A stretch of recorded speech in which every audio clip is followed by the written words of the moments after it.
कुछ दिन ऐसे ही बीते और आखिरकार एक शाम सुहानी फिर से दुकान पर आ गई।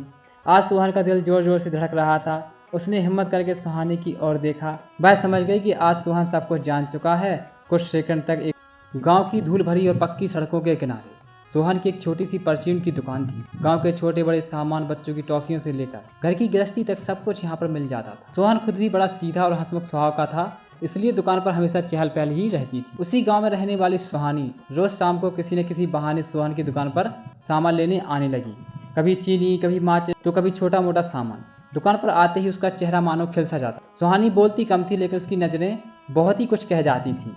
वह काउंटर पर खड़े सोहन को बड़ी गहराई से देखती, जैसे अपनी आंखों के रास्ते अपने दिल का सारा हाल बयां कर देना चाहती हो। वह चाहती थी कि सोहन उसकी आंखों की भाषा को पढ़ ले, उसके अनकहे प्यार को महसूस कर ले। लेकिन सोहन अपनी सादगी और रोजमर्रा के काम धंधों में इतना उलझा हुआ था कि उसका ध्यान कभी सुहानी के निसारों पर गया ही नहीं। उसके लिए सुहानी एकमात्र आम ग्राहक थी। एक दिन की बात है, सोहन का पक्का दोस्त राहुल दुकान की बेंच पर बैठा हुआ चाय पी रहा था और दोनों आपस में हंसी मजाक कर रहे थे। तभी सुहानी दुकान पर आ पहुंची। उसने मुस्कुराते हुए सोहन से सामान मांगा। हमेशा की तरह अपनी बड़ी बड़ी आंखों से सीधे सोहन की आंखों में देखा। एक अजीब सी नमी और अनकहा अपनापन लिए सुहानी सामान लेकर जैसे ही मुड़ी, राहुल ने तुरंत सोहन की कोहनी पकड़ी और मुस्कुराते हुए कहा, अरे सोहन भाई, तू सच में भोला है या अनजान बनने का नाटक करता है? सोहन ने चौंक कर पूछा, क्यों, क्या हुआ, क्या मतलब? सोहन ने चौंक कर पूछा, क्या मतलब, क्या हुआ? राहुल हंसते हुए बोला, अरे भाई, आंखें खोल, वो जो लड़की अभी गई है ना, वो तुझ पर जान छिड़कती है। उसकी आंखों में साफ झलकता है कि वो सिर्फ सामान लेने नहीं आती, बल्कि तुझे देखने आती है। वो तुझसे बेइंतहा प्यार करती है। राहुल की यह बात सुनते ही सोहन के पैरों तले जमीन खिसक गई।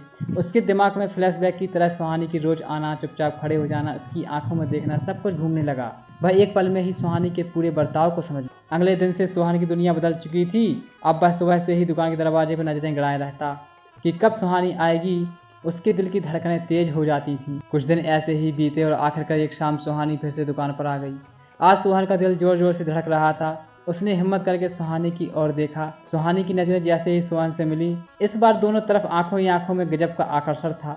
दोनों की नजरें आपस में ऐसे उलझी कि कुछ पलों के लिए मानो वक्त ठहर गया हो। सुहानी की आंखों में एक अजीब सी शर्म और सुकून था। वह समझ गई कि आज सुहान सब कुछ जान चुका है। कुछ सेकंड तक वे एक दूसरे को बिना पल के झपकाए देखते रहे और फिर अचानक शर्माकर सुहानी अपना चेहरा झुकाकर वहां से लगभग भाग सी गई। उस दिन के बाद से सोहन का हाल बेहाल हो गया। उसे समझ नहीं आ रहा था कि उसे आखिर हुआ क्या है। उसका मन दुकानों के कामों में नहीं लगता था।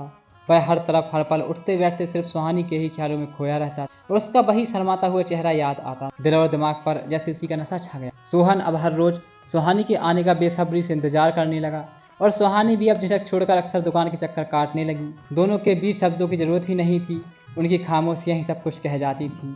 लेकिन किस्मत को कुछ और ही मंजूर था। सुहानी के घर वालों को उनके और सोहन के बीच की इस खामोश मोहब्बत की भनक पड़ गई।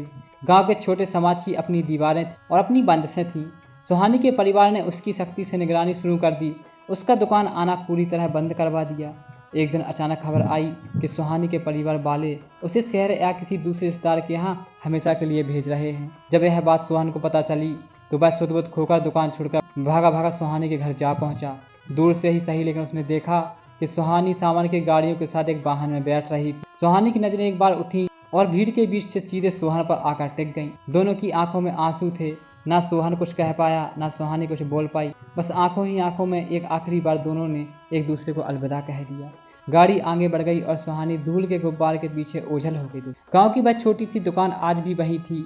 सोहन भी रोज दुकान खोलता था, पर अब उसकी आंखों में वो इंतजार नहीं, बल्कि हमेशा के लिए बिछड़ जाने का एक अधूरा दर्द। और सुहानी की वो आखिरी नम भरी नजरें थीं जो समय के साथ कभी धुंधली नहीं हो सकती। दोस्तों, हमें वक्त रहते किसी की मोहब्बत को, किसी की आंखों को पढ़ लेना चाहिए, नहीं तो समय नहीं रह जाता कि हम एक दूसरे को समझ पाएं और वो हमसे कहीं दूर चले जाते हैं। दोस्तों, अगर आप इस कहानी का दूसरा पार्ट पाना चाहते हैं तो आप हमें कमेंट कर भेजिए। हम इसका पार्ट बनाने की कोशिश करेंगे दोस्तों, ठीक है।